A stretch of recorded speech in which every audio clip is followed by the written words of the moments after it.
सतीश साहब, दूसरा अहम मामला है। हमने पहले देखा कि वो शौकत तरीन साहब की मार्फत आईएमएफ को काले करवाने की भी बातें, लेटर लिखने की हो रही थी, वो नहीं हो सका। एक मुसलसल कोशिश रही है कि पाकिस्तान को डिस्टर्ब किया जाए। अब भी जो ये टेक्निकल वफद आया हुआ है आईएमएफ का, मुलाकातें कराई, आज नए वालों से मिले, कल चीफ जस्टिस साहब से, तो पीटीआई वाले ये ऐलान कर रहे हैं कि खान साहब का हुक्म है कि उनको डोजियर भेजा जाए, उनमें मुल्की माशी हालात, सियासी हालात और जो अदलिया का बिहेवियर है, फैसले आ रहे हैं। तो अगर पीटीआई इस तरह पहली बात तो आपको लगता है कि करेंगे, अगर करेंगे तो कोई अचंभा नहीं होगा, करेंगे तो ये अमल उनका किस तरह देखा जाएगा कि मुल्क के अगेंस्ट किसी इदारे को इस तरह का कोई डोजियर लिखें? या देखिए, अमल जो है वो तो जाहिर है एक गैर आईनी और गैर कानूनी और गैर अखलाकी हरकत होगी, लेकिन उनसे कुछ बैद नहीं है। वो इससे पहले कर चुके हैं, पहले ढके छुपे करते थे।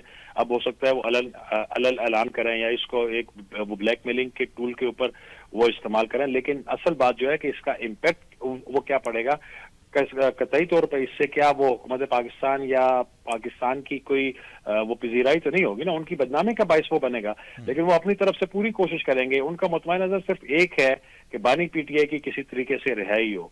अब आप देख लें, ये जो भी इनका रवैया रहा है गुज़िश्ता 1.5-2 सालों में, वो कतई तौर पर सियासी नहीं रहा, बल्कि वो इंतकामी रहा है। और वो सिर्फ एक ही उनका मुतालबा रहा है कि बानी पीटीआई को रिहा किया जाए। तो अब ये वो हुकूमत तो नहीं मानेगी। तो ये जो वक्त आया हुआ है, ये सिर्फ पीटीआई को नहीं, उनसे अभी तक कोई मुलाकात तो नहीं हुई, लेकिन यह है कि दीगर लोगों, पहली दफा देखें ना, चीफ जस्टिस ऑफ पाकिस्तान को भी वो मिले हैं। और अब जो पैसे देता है वो अपनी बातें भी बनवाता है। हुकूमत इस वो पिच के ऊपर थोड़ा वो कमजोर है यहाँ पे, क्योंकि वो उसको एक इक्तिसादी मसाइल का वो शिकार है। और इस वक्त जरूरत इस समझ की है कि तमाम स्टेक होल्डर्स जो हैं और तमाम सियासी जमातें बिलखुसूस मिलकर एक ही मौक़िफ़ अपनाएं। जो सियासत है वो मुल्क के अंदर है, मुल्क रहेगा तो सियासत भी सारे वो करेंगे। अगर खुदा न खास्ता जिस तरीके से वो कोशिश करके गए थे कि डिफॉल्ट होने की, अगर वो हो जाता तो आज वो कहाँ खड़े होते। बिल्कुल, हाँ, वही हवाला दिया जाता है बार बार कि जिस कश्ती में हम सवार हैं उसी में सुराख करके उसको डुबोने की कोशिश। मुल्क है तो हमारी सियासत है, सब कुछ है। अच्छा सतीश साहब, दूसरा आपसे, आप हैं तो आपकी मौजूदगी का फ़ायदा उठाते हैं, तो ये जो अपोजिशन वाले हैं, आए दिन कोई न कोई इनकी मीटिंग होती है। पहले असद कैसर की रिहाइश गाह पर मिले, फिर महमूद खान अचकज़ई के घर पर रिहाइश गाह पर ये मुलाकात हुई है, तो फिर दोबारा उन्होंने डिमांड की है फ्रेश इलेक्शन की। ये जो हल्के सुरों में रागनी चल रही है, इसको आप किस तरह देखते हैं? आने वाले दिनों में इनसे कुछ निकलेगा, ये बस इसी तरह के स्टेटमेंट ही देते रहेंगे, या ये क्या है जो मुलाकात का सिलसिला है? शाहिद खान साहब भी आगे हैं, मुस्तफा नवाज खोखर और दूसरे सब।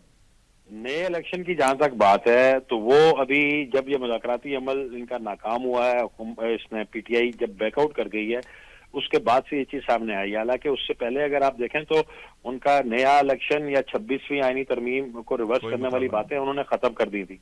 अब जाके दोबारा अगर वो कर रहे हैं तो नए इलेक्शन वाला जो असल मुतालबा है वो तो जेयूआई के जो अमीर है मौलाना फजल रहमान, ये उनका है। और वो कहते रहे हैं कि बल्कि उनका भी है कि वो तो इलेक्शन को नहीं मान रहे, वो कह रहे हैं कि हमारे साथ ज्यादती हुई है। तो पीटीआई में ख्याल है उनको राजी करने के लिए कह रही है। लेकिन इन हालात में आप क्या समझते हैं कि अगर दोबारा इलेक्शन होते हैं तो पीटीआई दोबारा वो केपीके में वही पोजीशन ले सकती है? मेरा नहीं ख्याल कि वो ले सकती है।